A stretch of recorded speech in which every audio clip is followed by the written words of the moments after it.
are incompatible by themselves, so maybe you have like a team of people working on that to ensure that you can play all of this simultaneously. That makes sense. But as far as putting this on Patreon goes, you didn't make any of this. You did not disappoint. So right off the bat, you've been accused of theft, you're selling mods that you haven't made, and now you're asking me for my ID. I'm not advocating that anybody downloads this and continues development, but that is a possibility. It's not impossible that somebody would do that. I do not condone that, but it is possible. Hey, do it like, hey, treat that shit like a, what do you call it, a speakeasy. Don't even, it's like a little backdoor type deal. I'm thinking about making it like that, because it's been getting so under fire, but yeah. We'll see. If I get scared, then I'll make changes. Yeah, I wish you the best of luck. I think that your project is really, really fucking cool, and I hope it gets left alone. I'd love to have you around. Just like a little silent. You can come bring some silent stuff in. Yeah, I could be like, maybe like even like I could use a pseudonym or something, so you don't have to like risk. Yeah. What the hell? You know, I just got done rewatching Gay Nick from Outer Space, and I know what you guys are thinking, like, Swegta, das racist! Like, no, there's an actual movie with that title. You might be wondering, like, what the fuck is this movie about? Well, as the title would suggest, it's about homosexual African Americans. I don't think you have the facilities for that, big man. Online is offline. Bully offline is online. Say it once, say it twice, let it lock in your mind. From the lights, look. Let the bass talk. Snap back to reality. This is Bullworth. Snap into the house of Bullworth, where echoes of questions linger. This isn't a diss, this is a quest. The call to the IP holders to tell the story themselves. Rockstar silent, take too quiet too. Ain't set a peep, no public view. Meanwhile, one voice fills the space. Talking and talking, setting the pace. Not saying wrong, not saying right, but when silence grows, questions rise. Cause more people asking, looking again. That take to a story, does it hold in the end? From the massive hype, to grown-ass adults running Diddy names in a high school game, to rat mod containment that was obviously bullshit, to a pathetic Moonman rip-off album full of vile shit, and 3 months of silence. Who the fuck does he think he is? This is absolute fucking bullshit. Bully Online, Part 3, the end-all, be-all. We're closing this shit once and for all. Hi everyone, I'm Arco Marco, and this is the final installment of the Bully Online Archive series. We've already shown how fucking disgusting the chat got. Creepy dorm spam about bras and tampons.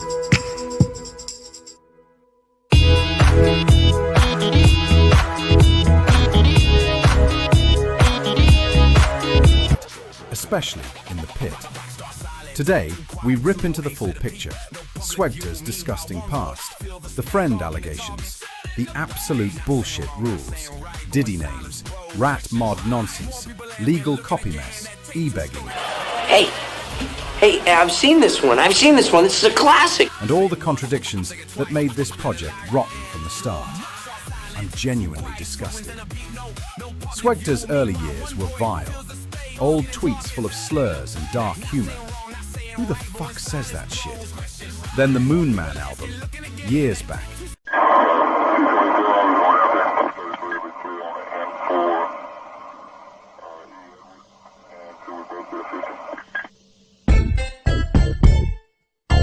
May I have your attention, please? May I have your attention, please? Will the real Moonman please stand up? I repeat, will the real Moonman please stand up?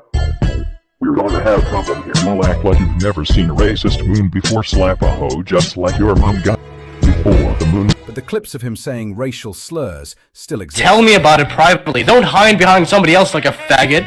Fucking tell me about it. What? Tell me about it privately. Don't hide behind somebody else like a faggot. Mod, I'm not playing this. Fuck you, Alpha Tick, you fucking repugnant faggot. Jesus Christ. I die. How about you? You treacherous little snake! Ah shit, nigga. Fucking tell me about it. What? Tracklist. Intro. Femi Massacre. In Dakan. Fresh White. Behind Jew Eyes. Cracker. Ferguson. Moon Music. Come the fuck on. This isn't edgy. It's straight up vile, racist garbage. Now he wants us to believe he's changed. Okay, buddy. Go ahead and try to convince people. Yet it reminds me of begging you. I'm begging.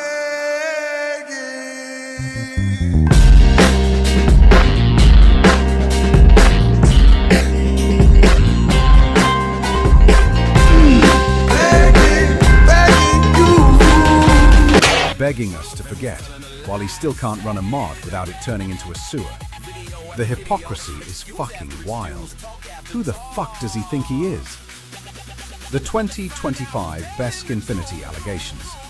Several jokes with minors, nude, hanging with teenagers. Swegta shared dirt and promised an expose. It never came. Oh, If he was talking about behavior with minors, why the fuck didn't he report it to the police? Empty promises again. This is what he does. Waits until people forget. We'll try to forget this. Or this. Or this. 3 months of silence while he's active in Discord. Classic move. The rules of bully online? Joke. Diddy usernames and references in a high school game. Brother, Hey. Oh, what's that? Alright! If that was tolerated, What's that, what the hell brother? else was allowed? Legal copy? Claimed you needed a legitimate copy. But with beta, leaked content and loose checks, what stopped pirated copies? Nothing. Tiptoeing in my Jordan. All bullshit. While this chaos happened, with you guys, just so you guys like can see I'm not just like shitting on this. Where is the new gameplay? All the like right now this could just be single player. You didn't think, okay, I couldn't get my team together to make this little snippet for everyone? A mod menu that, by the way, is, or you can get single player mod menus, and there is a menu on the Bully MP. Use these as containers. Let's get out of here. Okay, I think the football field is going to be a good location to demonstrate this. Okay, Nah, man, this is single player. I don't buy it. He's bullshitting, bro. This is single player. Kill that boy! Kill that boy! Kill that boy! This is fucking single player. I don't care. creative, custom. It's funny because it's true. You can download custom modified cars for your single player mode. We want to see the multiplayer aspects of it, but we're not going to see that because it doesn't exist. The only version that exists right now is Bully MP, and they're either trying to quickly pull together something quick, or they're trying to alter the original. Swegta took Ko-fi payments and supporter perks, glazing Bully online harder than a fucking Krispy Kreme. Talk about dunking your donut. You really outdid yourself. E-begging while the chat was a sewer. Absolute fucking bullshit. The project launched December 2025 with hype, then erased in 24 hours in January 2026. You serious? Not something we wanted, plus vague legal threat. Swegta said, take 2 guesses. Admitted it couldn't survive under Take-Two rules. Refunded donations. If you paid money for this, I really hope that you were trying to get your money back. And if any of you guys can show me how much they made total, please let me know in the comments below. And again, I'm not against the bully community. I'm just saying that there is literally a bully MP out there right now. Don't join the Discord because the people in there are fucking animals. But you can literally just download it yourself, message your own friends, and meet up and, you know, do a game meet. You can literally play it now. You don't have to pay for this crap. Legal risk was real, but the internal rot, toxic chat, useless moderation, Diddy names, rat mod weapon spawning, weak legal copy enforcement made it fragile anyway. And let's be clear, pointing this out is not speculation. These contradictions are documented in public. Spamming, trolling, arguing, screaming over the dumbest shit imaginable. In the community, adults acting like toddlers, mid-20s, 30s, maybe even 40s, running around like kindergartners on a sugar high. Archived clips show more. He said he wouldn't rip into other mods, yet he did. Statements versus actions. Extreme self-erasure. Anyone hides behind nostalgia, irony, or the IP itself, strip away Bully online. Strip away Bully as a game entirely. Forget Rockstar, forget the setting, forget the jokes. Just look at the chat on its own. When you do that, what you're left with is not gameplay. It's not satire, it's not roleplay. It's real people choosing what to type. Real people deciding what they think is acceptable when they're behind a screen. And some of what was being said? Yeah, fucking inappropriate. Some warnings, some muting, some stepping in, some just silence. Nah, seriously, look at the fucking state of it. I'm not saying that for effect. I'm saying it because I genuinely don't understand how anyone looked at this and thought, yeah, this is fine. Because this chat wasn't just rough around the edges. It was feral. People using it like some half-baked like a place to dump every creepy thought they'd never say out loud. And the excuses? Jesus Christ. It's pixels. It's RP. It's just Bully. No, that's not a defense. That's a fucking cop-out. More importantly, the people in this chat weren't kids discovering Bully for the first time. These were grown adults, mid-20s, 30s, some pushing 40. So the idea that the age of the game somehow excuses this behavior is just weak as piss. Nah, that's an insult to piss. An old game doesn't lower standards. It doesn't turn inappropriate comments into comedy. And it sure as hell doesn't excuse moderators sitting there watching it happen. If anything, the game being old makes it worse. You'd expect a more mature crowd. People who grew up with it, not people acting like they never did. And this is where I need to be crystal clear. I'm not saying you can't swear. I'm not saying you can't joke. I'm not saying everyone needs to be polite and boring. What the hell? But there's a line, and that line was crossed repeatedly. What you had here was a chat that spiraled like Willy Wanker. People pushing boundaries because nobody stopped them. Screenshots exist, logs exist, clips exist. This isn't hindsight bias, it was happening in real time, in-game, while moderators were sitting there doing nothing but twiddling their thumbs. Sookie your thumbs by the sound of things. This didn't happen overnight. This is what happens when you let shit slide once, then twice, Magic. then 100 times. The bar drops, and suddenly the lowest common denominator feels right at home. This wasn't chaos energy, this was rot. And the moment anyone pointed it out, suddenly it stopped being dramatic, or you're reading too much into it. Oh God, that was horrible. Nah, what's actually happening is people don't like having a mirror held up to behavior they got comfortable with. Hey! What the heck? Hey,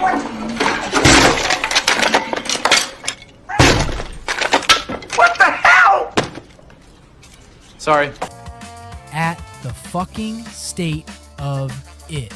And don't act shocked when people outside that bubble see it and go, what the hell is this? Because that reaction is earned. You don't get to cultivate a sewer and then act offended when someone points out it smells. This wasn't misunderstood. It wasn't misrepresented. It wasn't taken out of context. It was exactly what it looked like. A space left to decay, defended by people who'd rather double down than admit it was off the rails. Because what you had here was people treating the chat like their personal toilet. Just dumping...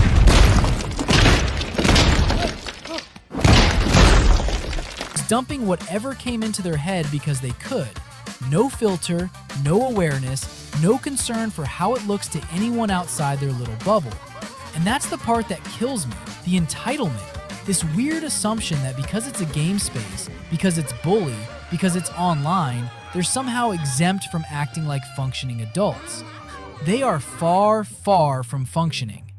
And don't get it twisted, this wasn't rebellious, it wasn't subversive, it wasn't pushing boundaries in any clever way. It was lazy, it was boring, it was the same tired basement tier Help! I've escaped from Kevin Spacey's basement! Help me! nonsense dressed up as edgy. Look at the fucking state of it. You had people posturing like they were untouchable, like the rules didn't apply to them.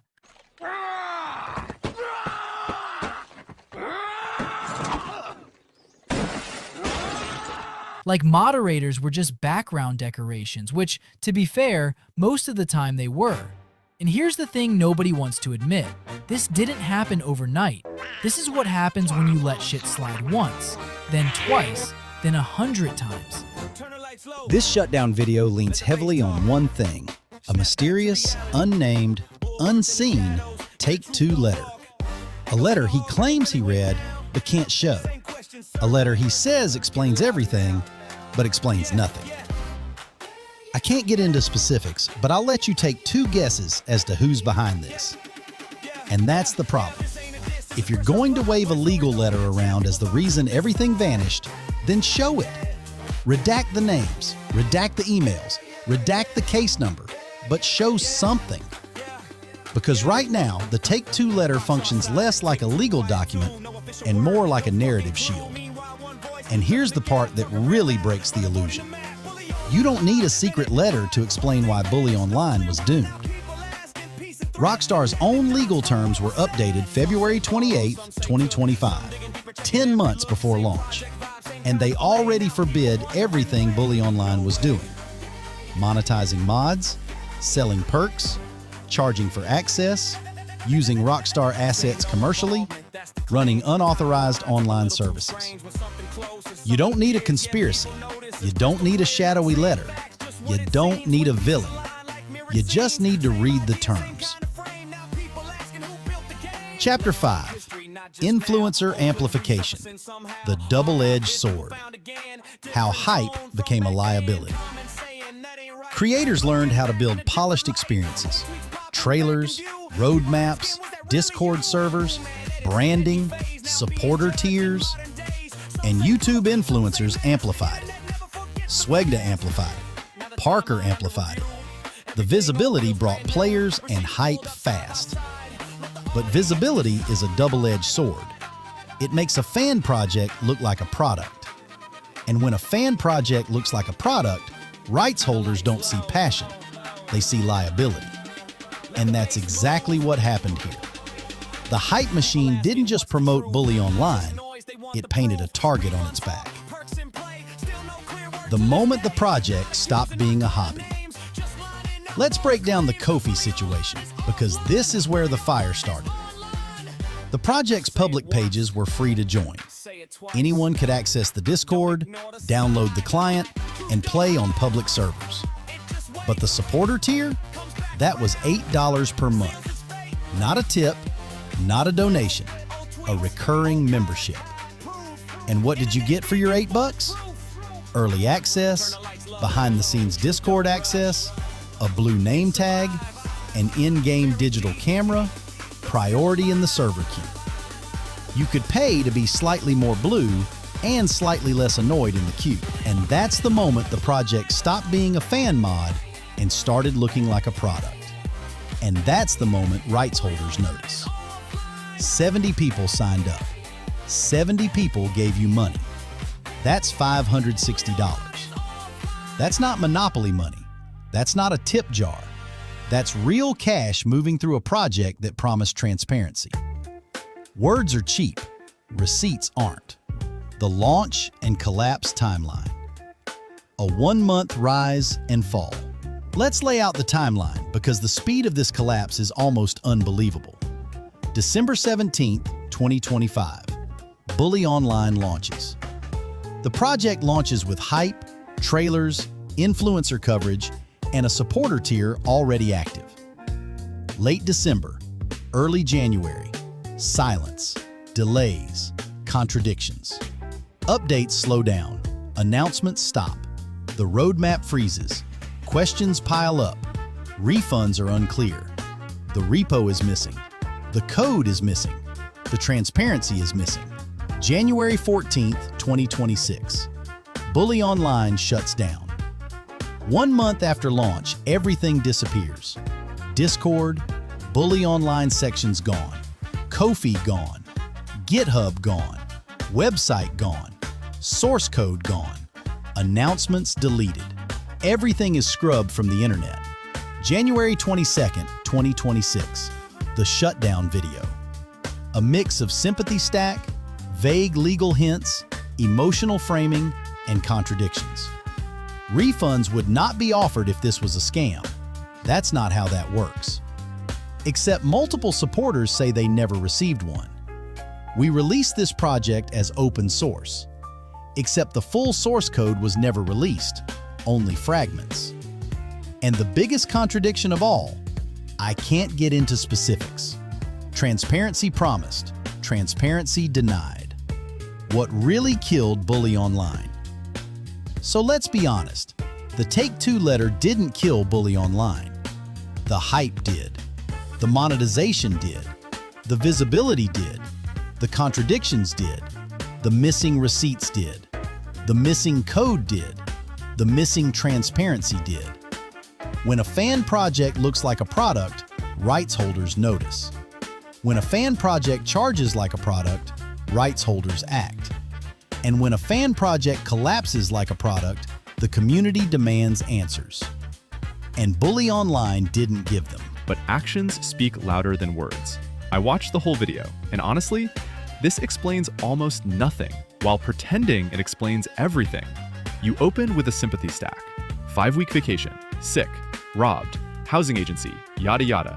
That might all be true, but notice how none of it is actually backed up, clarified, or even tied to the project. It's just there to lower the temperature before you drop the real news. And since there's been zero confirmation beyond, trust me bro, people are obviously going to question it, especially when this silence conveniently overlaps with deadlines you yourself set. Then we get the big announcement. Fat Pigeon Development has ceased all development and promotion of Bully Online. Fine, that part's clear. What isn't clear is literally everything after that. You repeatedly say, I can't get into specifics, while also insisting you've read the letter and therefore know more than everyone else. That's not transparency. That's, I know something you don't, so stop asking. If you can't share details, stop using the letter as a shield to shut down criticism. Refunds wouldn't be offered if this was a scam. That's not how that works. Offering refunds doesn't automatically erase poor communication, missing money, or unmet expectations, especially when multiple supporters are publicly saying they never received one. Saying we offered isn't the same as everyone was refunded. Then there's the emotional victory lap. We brought people together, we made smiles, we sparked interest, we revived Bully. Cool. That part can be true and still not excuse the lack of clarity, shifting narratives, or disappearing announcements. Nostalgia doesn't replace accountability. Then immediately back out with, I can't definitively say. So why bring it up at all? It adds drama without adding information. The livestream announcement at the end feels like damage control, not openness. Especially when comments are being deleted, announcements quietly disappear, and moderators are left enforcing rules instead of answering basic questions. And let's talk about the audience reaction, because watching people glaze this video like it's gospel is wild. You'd think transparency just dropped, when in reality we got a 2-shilling explanation stitched into a one-piece suit, except we only received loose fabric, not the actual suit. If Bully Online truly went as far as it possibly could, then the least that journey deserves is straight answers, not contradictions wrapped in legal disclaimers and vibes. Right now, the legacy isn't confusion because people are speculating. It's confusion because the story keeps changing depending on which part you're talking about. You didn't kill the project, but this video didn't save your credibility either. And that brings us to the end of this expanded breakdown. The hype, the monetization, the influencer amplification, the contradictions, the missing receipts, the disappearing infrastructure, the 1-month collapse, and the silence that followed. Bully Online wasn't just a mod, it was a case study, a blueprint of what happens when ambition outruns structure, when presentation outruns preparation, and when hype outruns honesty. It showed us how quickly a fan project can transform into something that looks, feels, and behaves like a commercial product, even when nobody says it out loud. And once that transformation happens, the rules change, the expectations change, the consequences change. When a fan project looks like a product, rights holders notice. When a fan project charges like a product, rights holders act. And when a fan project collapses like a product, the community demands answers. And the Bully Online team didn't give them. In the end, this wasn't about villains or heroes. It wasn't about who killed the project. It wasn't about conspiracies or letters or drama. It was about decisions. Decisions made early, decisions made publicly, decisions made without fully understanding the weight they carried. Monetization without infrastructure, hype without stability, visibility without readiness, promises without receipts, and silence when clarity was needed most. Projects don't collapse because of one mistake. They collapse because of a chain of them, small at first, then bigger, then impossible to ignore. And when the dust settled, the community wasn't left with closure. It was left with fragments. Fragments of code, fragments of explanations, fragments of communication, fragments of a project that could have been something special. But fragments aren't enough, not for a community that invested time, trust, excitement, and yes, money. So what's the lesson here? It's simple. If you want to build something big, you need transparency. If you want to build something public, you need accountability. If you want to build something lasting, you need honesty, even when it's uncomfortable. And if you want to build something on someone else's IP, you need to understand the rules before you break them. Bully Online didn't fail because people hated it. It failed because people believed in it, and the project wasn't ready for that belief. And before we close this out, I want to leave one final message for everyone involved in this project. The developers, the communicators, the public faces, the moderators, and anyone who helped shape Bully Online. This is what happens when you build on land you don't own. When you take someone else's IP, wrap it in branding, polish it like a product, and then start charging money. You're not modding anymore. You're running a business on property that doesn't belong to you. And the moment Ko-fi shut down, the moment the supporter tier disappeared, the moment the monetization pipeline was cut off, the project didn't stop charging. It simply moved the payments. Direct PayPal links in Discord, manual payments, quiet transactions. A workaround that kept the revenue flowing even after the official platform was gone. That wasn't an accident. That wasn't a misunderstanding. That was a choice. A deliberate continuation of a system that was already on thin ice. And if the project had stayed free, truly free, maybe things would have gone differently. Maybe the servers would still be online. Maybe the community wouldn't be picking through fragments. Maybe this documentary wouldn't need to exist. But once money entered the picture, the rules changed. And pretending otherwise didn't protect the project. It accelerated its downfall. And let's be honest, if Rockstar or Take-Two had actually taken you down, they would have said something publicly. They respond to journalists. They respond to press inquiries. They respond when their IP is involved in a public dispute. But when gaming journalists reached out, the only thing they got back was silence and claims from the team that the reporting was misleading. Sure, okay. Silence from a rights holder doesn't confirm a takedown. It confirms nothing. And when the only evidence of a legal threat is a letter nobody can see, a letter nobody can verify, a letter that conveniently explains everything while explaining nothing, the community is left with questions, not closure. This isn't about blame. This isn't about dragging anyone. This is about recognizing the reality of what happened. You built something ambitious. You built something people cared about. You built something with potential.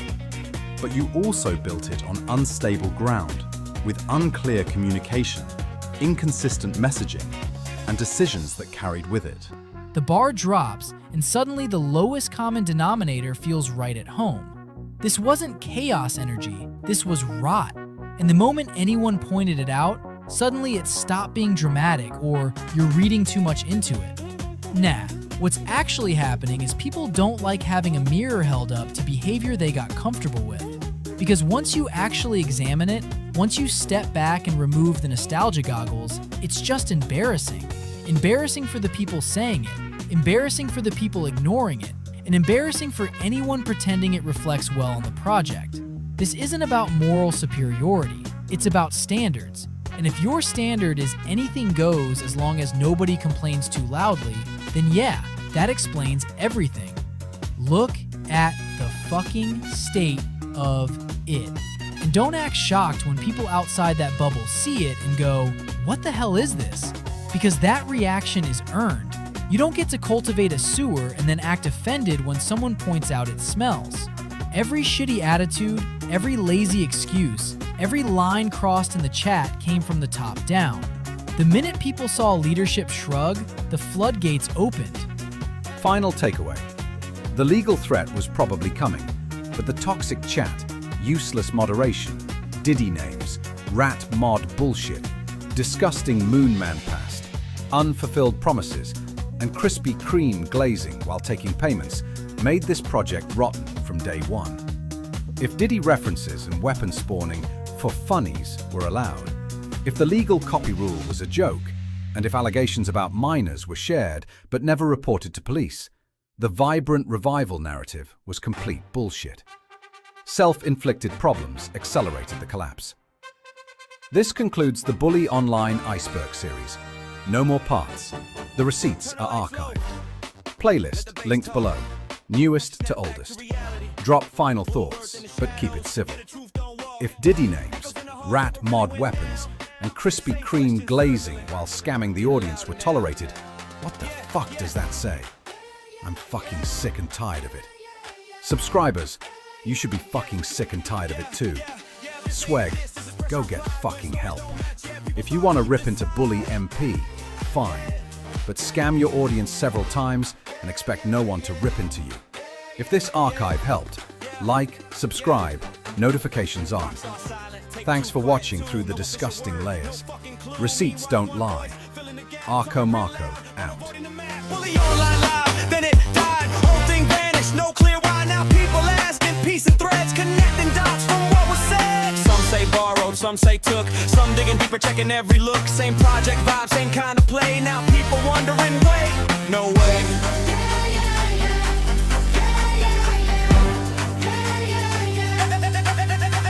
Saying no involvement, that's the claim. The timing lines up a little too strange. When something closes, something appears. Yeah, people notice it's crystal clear. Not saying facts, just what it seems. When pieces align like mirrored scenes. Same idea, same kind of frame. Now people asking who built the game. Let's talk history, not just now. Old clips resurfacing somehow. Archive vids people found again. Different tone from back then. Comments saying that ain't right. Looking back in a different light. Old tweets popping back in view. People asking, was that really you? Moonman edits, edgy phase, now being judged in modern days. Some say growth, some say mass. Internet never forgets the past.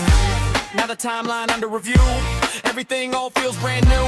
Receipts pulled up side by side. Let the audience decide.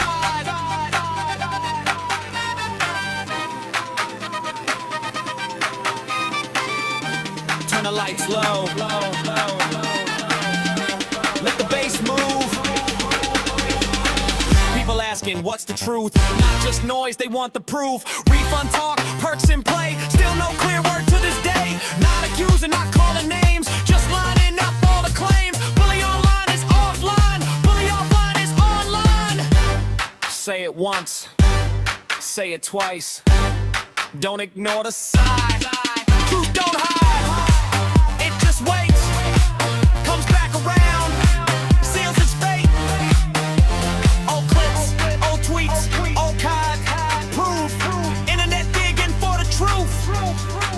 turn the lights low. Truth don't rush. It survives. Buried deep, but still alive.